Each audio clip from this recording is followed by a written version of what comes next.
오늘 본문 말씀인 시편 54편은 다윗의 기도시입니다.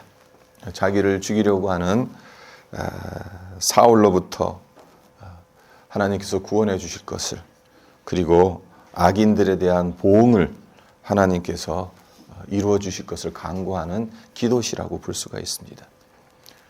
그렇기 때문에 이 시편 54편은 절규로 가득 차 있습니다. 3절을 보시면 다윗이 절규를 하죠. 낯선 자들이 일어나 나를 치고 포악한 자들이 나의 생명을 수색하며 하나님을 자기 앞에 두지 아니하였음이니이다. 도대체 다윗이 어떤 상황에 처했었길래 이런 절규를 하는 것이겠습니까? 시편을 보는 데 있어서 중요한 포인트 중에 하나가, 어떤 시편의 경우에는 표제들이 붙어 있잖아요. 시편 54편도 보면, 54편 위에 보면 빨간 글씨로 다윗의 마스길, 인도자를 따라 현악에 맞춘 노래, 10사람이 사울에게 이르러 말하기를 다윗이 우리가 있는 곳에 숨지 아니하였나이까 하던 때에라는 이 표제가 붙어요. 이 표제가 왜 중요한가 하면 이 시편의 배경이 되기 때문에 그렇습니다. 이 시편이 어떻게 해서 쓰여졌는지, 어느 때에 어떤 계기로 어떤 상황에서 쓰여졌는지를 이 표제를 보면 어느 정도 짐작이 가능합니다. 우리가 잘 아는 것처럼 다윗은 사울에게 미움을 받아서 무려 10년 동안 이리 숨고 저리 도망 다녀야 하는 기구하기 짝이 없는 시간을 보내야 했습니다. 시편 54편은 그런 도피의 여정 중 그일라와 10광야에서 있었던 사건들을 배경으로 한 시편입니다. 먼저 그일라 지역이 어디인가를 말씀드리자면, 그일라는 지리적으로 블레셋 바로 옆에 위치해 있습니다. 그렇기 때문에 블레셋의 침략을 상당히 많이 받았습니다. 다윗이 사울을 피해 그일라 지역의 피신에 있을 때에도 블레셋 사람들이 그일라 지역을 침략했습니다. 이 소식을 다윗이 전해 듣게 되었어요. 다윗이 지금 사울로부터 도망을 다니는 자기 코가 석자인 상황입니다. 그런데도 그일라 사람들을 도와주고 싶어 했어요. 그래서 하나님께 여쭙니다. 그일라 사람들을 도와줘도 될지를 하나님께 묻습니다. 하나님은 당연히 일어나 그일라로 내려가라, 내가 블레셋 사람들을 내 손에 넘기리라 라는 답을 주십니다. 하나님의 응답을 받은 다윗은 곧바로 블레셋을 치러 나갔고 이 전투에서 승리하게 됩니다. 자, 그렇다면 그일라 사람들은 다윗을 어떻게 대해야 하겠습니까? 당연히 은인으로 대해야 하지 않겠습니까? 자기 마을, 자기들의 생명을 구해줬으니까 은인으로 대해야 합니다. 하지만 실제로는 그렇게 하지 않았습니다. 그 반대로 다윗을 배신합니다. 사울이 다윗을 잡으려고 혈안이 되어 있어요. 현상금을 붙였어요. 다윗이 어디 있는지를 아는 사람, 그럼 포상금을 주겠다, 현상금을 주겠다. 이것을 그일라의 누군가가 알아서 다윗이 여기 그일라에 있습니다 라는 고자질을 사울에게 합니다. 다윗은 더 이상 그일라에 머물러 있을 수가 없는 거예요. 사울이 이제 다윗이 있는 곳을 아니까 도망칠 수밖에 없었어요. 어쩔 수 없이 10광야로 도망을 칩니다. 근데 여기서도 다윗이 공경에 처합니다. 해를 끼친 것이 하나도 없는 다윗인데 10사람들이 다윗의 은신처를 사울에게 알려줍니다. 그러니까 어디를 가도 다윗의 편은 없는 것처럼 보여요. 모두가 다윗을 사울에게 넘겨주지 못해 안달난 것처럼 보입니다. 사면초가도 이런 사면초가가 없습니다. 자, 이런 상황에 빠져 있는 다윗의 심정이 어떠했을까요? 그 속이 시커멓게 타들어가지 않았겠습니까? 이럴 때 어떻게 해야 하겠습니까? 우리 역시 공경에 처할 때가 있지 않겠습니까? 세상을 살아가다 보면 때로는 사람이 나를 힘들게 하고 때로는 상황이 나에게 고통을 안겨다 줍니다. 그래서 세상이 나한테 왜 이러는가라는 생각을 할 때가 있습니다. 우리가 다윗에게서 배워야 할 점이 있습니다. 속이 시커멓게 타들어가는 그 상황에서도 다윗은 주의 이름을 부르며 기도했다는 겁니다. 자, 1절과 2절을 보세요. 하나님이여 주의 이름으로 나를 구원하시고 주의 힘으로 나를 변호하소서. 하나님이여 내 기도를 들으시며 내 입의 말에 귀를 기울이소서. 6절에도 보시면 내가 낙헌제로 주께 제사하리이다. 여호와여 주의 이름에 감사하오리니 주의 이름이 선하심이니이다. 기도하면서 주의 이름으로 주의 이름으로 계속해서 기도했다는 겁니다. 이름은 그 사람의 능력이고 그 사람의 성품이고 그 사람 자체, 그 사람의 모든 것이잖아요. 따라서 다윗이 주의 이름을 부르며 기도했다는 것은 여호와 하나님의 능력과 성품 그리고 모든 것을 의지하며 간구했다라는 의미입니다. 그렇습니다. 세상이 나한테 왜 이러는가라는 생각이 들 때 우리는 주의 이름을 부르며 기도해야 합니다. 하나님의 능력과 성품 그리고 모든 것을 의지하며 간구해야 합니다. 감사하게도 우리에겐 예수님의 이름이 있지 않습니까? 예수님의 이름으로 기도할 수 있는 특권을 가지고 있지 않습니까? 요한복음 14장 14절을 보면 예수님께서 약속을 주십니다.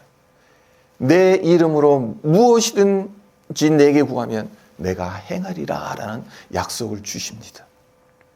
이 약속이 있기 때문에 우리는 예수 이름 의지해서 기도할 수 있는 것이고 하나님께서 우리의 기도를 들으시고 응답해 주실 수 있는 겁니다.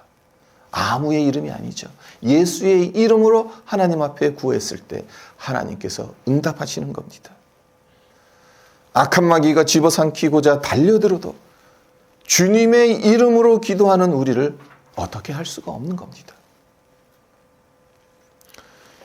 기도에 대한 강조는 아무리 반복해도 지나침이 없죠.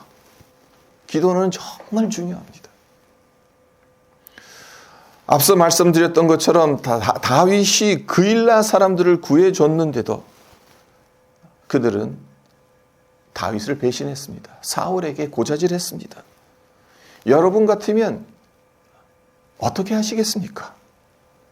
목숨 걸고 가서 다른 사람 도와줬는데 돌아오는 것은 배신입니다. 원수의 손에 넘겨주려 하고 있습니다. 우리 같으면 어떻게 하겠냐는 겁니다. 이런 배은망덕한 인간들을 내버려 두어서는 안 되겠다 하면서 그일라 마을을 쑥대밭으로 만들 수도 있지 않겠습니까?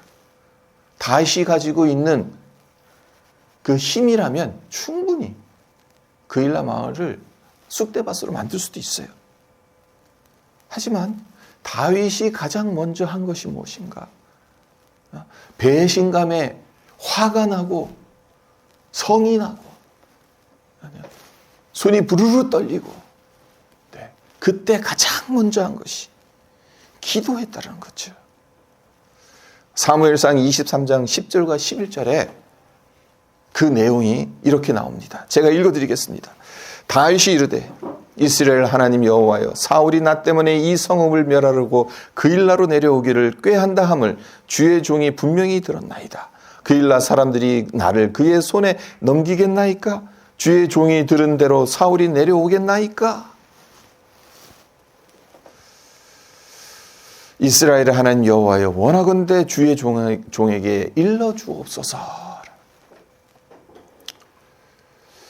자, 다윗의 이 기도를 곰곰이 묵상하다 보면 어떤 생각이 든지 아십니까? 어떻게 이런 여유를 부릴 수 있나라는 생각이 들어요. 아니, 지금 상황이 어떤 상황인데 배신한 자들이 사울에게 일러바쳐서 사울의 군사들이 언제 다윗을 쳐들어올지 모르는 그런 상황인데, 그렇다면 빨리 도망을 치든지 해야지. 한가하게 하나님 앞에서, 하나님, 정말 사울이 저를 찾으러 오겠습니까? 사울이 이곳에 정말로 오겠습니까? 오면 전 어떻게 해야 합니까? 이렇게 하나님께 묻고 있습니다. 다윗이 하나님께 여쭈니까 하나님은 당연히 답해 주시죠. 그것이 이제 11절 하반절인데요. 여호와께서 이르시되 그가 내려오리라 하신지라.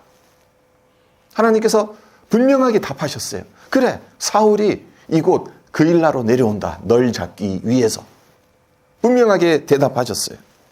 자, 이제는 하나님으로부터 확실한 답을 받은 겁니다. 이제 남은 게 뭡니까? 빨리 도망치는 거잖아요. 하나님으로부터 또 확실한, 사울이 너를 잡으려고 이곳 그일라로 내려오고 있는 중이다. 그 말씀을 들었으면 이제 도망가야 하지 않겠습니까? 그런데 그 다음 구절을 읽어보면요, 다시 그렇게 하질 않았어요. 다시 한 번 더 하나님께 묻습니다. 사무엘상 23장 12절인데요. 다윗이 이르되 그일라 사람들이 나와 내 사람들을 사울의 손에 넘기겠나이까 하니 여호와께서 이르시되 그들이 너를 넘기리라 하신지라. 다윗이 두 번에 걸쳐서 하나님께 그일라 사람들이 정말 나를 사울의 손에 넘겨주겠냐고 묻는 이유는 당연히 있겠죠. 다윗 입장으로도 이게 현실감이 떨어지는 겁니다. 내가 그일라 사람들을 위해서 목숨 걸고 블레셋 사람들을 쫓아냈는데 어떻게 이 그일라 사람들이 나를 사울에게 넘겨줄 수 있을까? 아무리 생각해도 이해가 안 가는 거예요. 그래서 하나님께 두 번이나 묻는 거예요. 정말 그일라 사람들이 나를 사울에게 넘겨주겠습니까? 하나님께서, 하나님도 두 번에 걸쳐서 그래, 안타깝지만 그게 사실이란다. 그일라 사람들이 너를 사울에게 넘겨줄 거다. 여기서 우리는 절체절명의 순간에 두 번이나 기도하며 하나님의 뜻을 확인하는 다윗의 진면목을 보게 되죠. 아무리 절체절명인 순간, 상당히 다급한 순간입니다. 빨리 도망가야 하는 상황입니다. 그 가운데서도 진득하게 하나님께 두 번이나 하나님의 뜻을 묻습니다. 십강야에서도 마찬가지예요. 오늘 이 시편 54편에 보면 다윗이 주의 이름으로 부르짖죠. 주의 이름만이 나를 구원하실 수 있다라고 간구하죠. 주의 힘으로 나를 변호해 주실 것을 위해서 기도하고 있죠. 바라기는 다윗의 이 믿음의 자세, 이 기도를 우리 역시 배웠으면, 그래서 어떤 공경에 처한다 하더라도 주의 이름으로 기도하며 하나님의 뜻을 헤아렸으면 좋겠습니다. 자, 이제 4절로 넘어갑니다. 하나님은 나를 돕는 이시며 주께서는 내 생명을 붙들어 주시는 이신이다. 다윗의 이 간구에서 발견할 수 있는 것이 무엇이겠습니까? 주의 이름을 신뢰했다는 겁니다. 하나님은 어떤 분이십니까? 하나님은 당신의 이름을 걸고 우리를 돕고 구원하시고 우리의 생명을 붙들어 주시는 분입니다. 혹시 6년 전 2018년에 태국의 유소년 축구단이 동굴 속에서 조난당한 사건을 기억하십니까? 6년 전이니까 오래된 사건이에요. 근데 그 당시로는 아주 전 세계적으로 아주 정말 떠들썩했어요. 그러니까 탐루앙이라는 동굴에 관광차 들어갔다가 폭우로 물이 들어차면서 12명의 10대 청소년들과 축구단 코치가 고립됩니다. 구조대와 여러 나라에서 파견한 잠수부들의 도움으로 약 2주 만에 구출됐어요. 그러니까 2주 동안 캄캄한 그 동굴 속에서 먹을 음식도 없고 그 2주를 견뎌야 했어요. 근데 제가 이 사건을 소개해드리고자 하는 이유는 아둔이라는 청소년에 관해서 말씀드리기 위함입니다. 자, 태국은 불교 국가이지 않습니까? 태국의 국교는 불교예요. 따라서 어릴 때부터 절에 다니는 것은 상당히 당연합니다. 하지만 이 아둔이라는 청소년은 절이 아닌 교회를 다녔다고 해요. 어떻게 해서 교회에 나갔는지 자초지정은 이러합니다. 그러니까 원래 미얀마의 소수 민족 출신이었다고 해요. 네, 미얀마보다 태국이 더 잘 사니까 이제 넘어간 거예요, 태국으로. 근데 태국으로 넘어갔다고 해서 갑작스럽게 삶이 펴지겠습니까? 그 가정이 확 일어나겠습니까? 태국에 가서도 어렵게 살아가는 거예요. 네, 감사하게도 기독교 기관의 후원을 받아서 학교를 다니고 좋아하는 축구를 할 수 있게 됐어요. 자연스럽게 교회에 출석하며 예수님을 믿게 되었다고 합니다.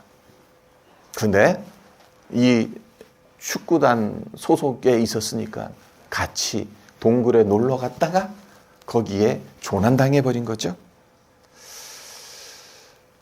네, 12명의 아이들과 코치들은 무사히 구조됐습니다마는 그 과정에서 잠수부 한 분이 사망하는 안타까운 일이 일어났어요. 네, 이분을 기리기 위한 추모 행사가 절에서 열립니다. 구조된 청소년들과 코치가 이 행사에 참석했어요. 네, 아둔은 이 행사에 참석하지 않았습니다. 대신 교회에서 주최한 추모 예배에 참석합니다. 그리고 이런 간증을 합니다. 고립된 지 10일째 되는 날, 우리의 인내심은 바닥이 났습니다. 구조될 수 있을 거라는 희망도 사라졌습니다. 이제 우리가 할 수 있는 일은 아무것도 없었습니다. 그래서 하나님께 기도했습니다. 10대의 아이들이 동굴 속에서 얼마나 두려웠겠습니까? 빛 한 줄기 안 들어오는 캄캄한 곳에서 언제 물이 그들의 키보다 더 높게 차오를지도 모르는 먹을 식량도 없는 그러한 상황에서 아둔은 하나님께 기도를 했던 겁니다. 하나님, 저는 어리고 아무것도 할 수 없습니다. 하지만 하나님은 전능하시고 신실하시지 않습니까? 지금 저희가 할 수 있는 것은 아무것도 없습니다. 주님께서 저희를 지켜주십시오. 이곳에 우리와 함께 해주시고 저희 13명 모두를 구해 주십시오. 네. 이렇게 아둔이 기도하니까 그러니까 기독교인들이 아닌 다른 아이들도 다 함께 따라서 그 기도에 동참을 했어요. 그렇게 기도하며, 그러니까 10일째 그 기도를 했다고 했잖아요. 그러니까 그 후로도 이제 4일 이상을 기도를 한 거죠, 어떻게 보면. 14일째 구조가 됐으니까. 네. 그렇게 기도하다 보니까 잠수부가 그들을 찾아냈고, 그래서 구조를 받았다. 그렇게 간증을 끝냈어요. 제가 이 간증을 접하면서 이런 생각을 해봤습니다. 제 믿음은 얼마나 순수한가. 이 아둔이라는 아이가 기도한 것은 좀 화려하고 웅장하고 그런 기도가 아니에요. 하나님, 제가 할 수 있는 건 아무것도 없어요. 우리는 지금 갇혔어요. 하나님, 우리 이 모든 13명을 구해주세요. 우리 함께 해주세요. 아주 단순한 기도입니다. 그러나 아주 순수한 기도죠.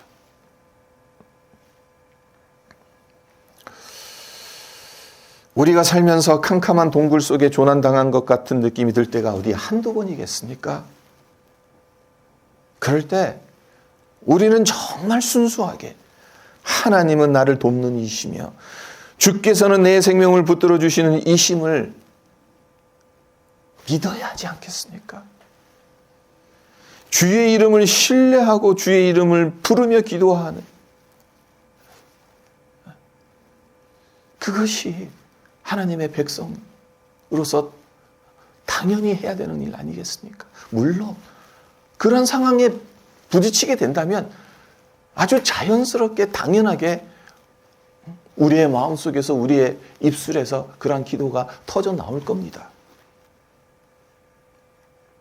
네, 평상시에도 그러한 절체절명의 순간이 아닌 우리가 좀 힘들고 고단하고 그러한 순간에도 자연스럽게 주의 이름을 의지하며 기도하는 그러한 자리로 우리가 나가야 한다는 거죠.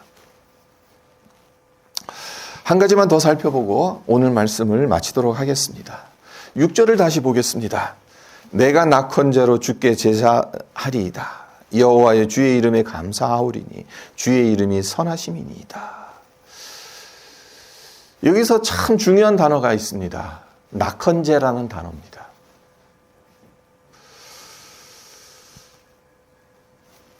다윗이 주의 이름에 감사해서 낙헌제를 드렸다고 하죠. 낙헌제란 어떤 제사겠습니까? 낙헌제는 자발적이고 즐거운 마음으로 하나님께 예물을 드리는 제사입니다. 감사하는 마음으로 드린다는 점만 놓고 본다면 감사제와 다른 점이 전혀 없습니다. 감사제도 감사하기 때문에 드리는 거고 낙헌제도 감사하기 때문에 드리는 거예요. 근데 중요한 차이점이 하나 있어요. 감사제와 낙헌제가 왜 다른지 그 차이점이 뭔가 하면요.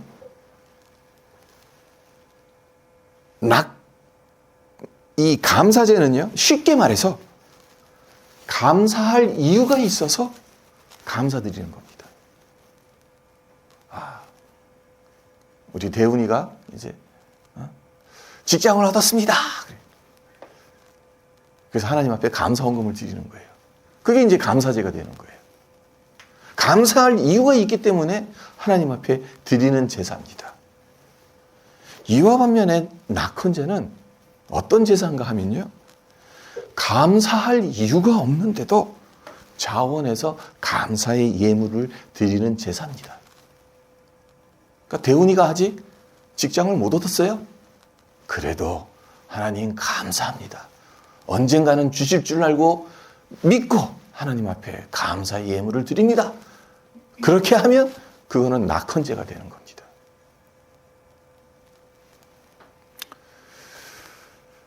지금 다윗이 처한 상황이 감사를 드릴 상황입니까? 아니잖아요. 블레셋의 손에서 구해진 그일라 사람들이 그를 배신했어요. 그래서 10광야로 피신해 왔는데 그곳 사람들 역시 사울에게 다윗이 있는 곳을 일러 바쳤어요. 그 결과 사울의 포위망이 점점 좁혀옵니다. 이제 도간에 든 쥐 마냥 꼼짝없이 죽게 되었습니다. 그런 상황에서 감사할 이유가 전혀 없습니다. 감사할 건덕지가 전혀 없는데도 그 가운데서 다윗은 하나님께 낙헌제로 하나님께 하나님의 이름에 감사해서 예물을 올려드린다라고 말하고 있는 거죠. 그러니까 한마디로 믿음으로 감사를 드린 겁니다. 미리 앞당겨서 하나님께서 이루어 주실 것을 믿고 감사드리는 겁니다. 감사할 상황이 아닌데도 어쩌면 사울의 칼에 자신의 목이 날아갈지도 모르는데도 구원의 하나님 이름을 믿고 그 구원을 이루실 하나님의 이름에 감사의 예물을 드렸다는 겁니다. 이런 걸 보면 다윗은 기도의 비밀을 그 누구보다도 잘 알았던 사람이었던 것 같아요. 그러니까 하나님의 마음을 너무나도 잘 아는 거죠. 하나님이 얼마나 기뻐하시겠어요. 하나님이 얼마나 다윗을 이뻐하시겠어요. 지금 처한 상황은 감사가 아니라 불평과 원망, 이렇게 해도 하나님께서 언더스탠드 하실 수 있는 상황인데 오히려 하나님의 이름에 감사해서 낙헌제를 드리고 있으니 하나님 입장으로 보면 이 다윗이 너무 이뻐서 정말 어떻게 할 수가 없는 겁니다. 네, 제가 생각하는 다윗이 이 기도의 비밀을 아는 것 중에 하나가 뭐냐면 기도의 임계점을 알았다라고 저는 그렇게 생각을 해봅니다. 자, 임계점이란 이 용어는 원래 물리학적인 용어잖아요. 그러니까 어떤 물질의 구조와 성질이 다른 상태로 바뀔 때 온도와 압력, 달리 말해서 어떤 상황에서 더는 견디지 못하고 다른 상태로 변화하는 한계점. 사전을 그대로 제가 베껴서 말씀드리는 겁니다. 그러니까 이렇게 말씀드리니까 참 어렵습니다. 그러니까 쉽게 풀어서 말씀드리자면, 그러니까 물이 언제 끓습니까? 100도씨에 끓죠. 그러니까 물이라는 액체가 수증기라는 기체로 변환되는 데 있어서는 100도씨가 임계점인 거예요. 이 100도씨를 넘어야 액체에서 기체로 바뀌는 거예요. 그리고 0도씨가 돼야 액체인 물이 얼음인 고체로 바뀌는 거죠. 그러니까 이게 임계점이라고 하거든요. 어떤 상황에서 다른 상황으로 변화될 수 있는.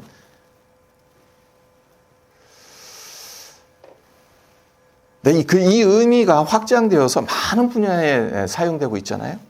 네, 모주기라는 대나무의 생장 과정 역시 임계점으로 설명할 수가 있습니다. 이 모주기라는 대나무는 참 신기합니다.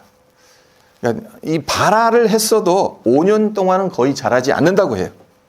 1년에 기껏해야 1, 2cm 정도 자란다고 합니다. 그러니까 뭐 1년에 1, 2cm 자라니까 5년 지난다 하더라도 그러니까 땅 위에 이게 싹이 났는지 안 났는지 구분이 안 가죠. 네, 5년 정도 지나면 손가락만한 이 죽순이 땅 위로 올라온다고 해요. 그리고 사월이 되면 하루입니다. 하루에 80cm씩 쑥쑥 자라서 몇십 일 만에 그 키가 30m 이상이 된다고 해요. 그러니까 5년 동안은 이 모순이라는 대나무가 있는지 없는지도 몰랐다. 네, 5년이 지나고 나서 하루에 80cm 커서 한 몇십 일 만에 그냥 갑작스럽게 30m짜리 엄청 키가 큰 대나무로 변모한다는 거죠. 모죽이란 이 대나무의 독특한 생장 과정을 궁금해했던 식물학자들이 죽순이 올라오는 시기에 땅을 팠어요. 그리고 모죽의 뿌리가 땅속 깊숙이 사방으로 뻗어 있는 것을 발견했어요. 그러니까 이 5년이라는 시간을 이 모죽이라는 대나무는 그 에너지를 어디에다 다 쓴 겁니까? 뿌리 내리는데 다 쓴 거죠. 뿌리가 이제 땅속 깊숙이 내려가서 이제 됐다. 이 임계점을 넘어서게 되면 그제서야 이제 하루에 80cm 그냥 고속 성장을 해 나가는 거죠. 기도 역시 그렇지 않을까라는 생각을 해본다는 거예요. 기도 역시 임계점이 있다는 겁니다. 기도를 오랫동안 했는데도 하나님의 응답이 없다고 느껴질 때가 있죠. 그렇다면 아직 내 기도가 임계점에 도달하지 않았다고 생각하시면 돼요.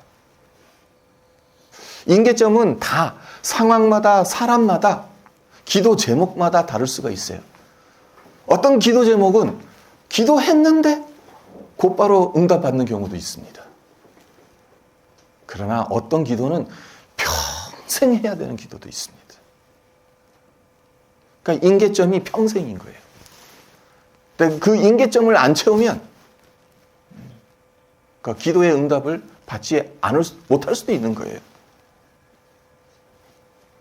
지금 당장 죽순이 땅 위에 올라오지 않아서 눈에 보이지 않는다 하더라도 계속 기도해야 할 이유가 여기 있는 겁니다. 하나님께서 예스라 하시든 노라고 하시든 아니면 기다리라고 하시든 어쨌든 응답을 주시는 시점이 있습니다. 아무리 기도를 해도 응답하시지 않는 것 같고 아무런 변화가 나타나지 않는 것 같아 보여도 하나님께서 역사하시기 위해선 우리 기도가 임계점을 넘어야 한다는 겁니다. 그때까진 주님의 이름을 신뢰하기 때문에 주의 이름으로 계속해서 기도해야 한다는 겁니다. 다윗이 10년 동안 도피 생활을 했습니다. 그 말인즉슨 다윗이 10년 동안 하나님 앞에 울부짖었다는 겁니다. 어쩌면 다윗에게 이 10년이라는 시간이 그의 믿음의 꽃을 피우기 위한 이 10년이라는 시간이 임계점이었을런지도 몰랍니다. 여러 지역을 사울의 추격에 쫓겨다니면서 그 가운데서도 끊임없이 계속해서 하나님의 이름을 부르고 하나님의 이름에 합당한 낙헌제를 드리고 그런 과정이 있었기 때문에 하나님의 마음에 합한 성군으로 이스라엘을 다스릴 수 있었던 것 아니겠나 그런 생각을 해봅니다. 우리 역시 주님의 이름을 신뢰하기 때문에 주님의 이름으로 기도합니다. 그 임계점이 우리는 알 수는 없습니다만 계속해서 기도. 그래서 주님께서 주님의 때에 주님의 일을 이루시는 줄로 믿고 감사한 상황이든 감사할 상황이 아니든 상관없이 주의 이름 때문에 감사를 드리는 우리 모두가 되시기를 주님의 이름으로 축원드립니다.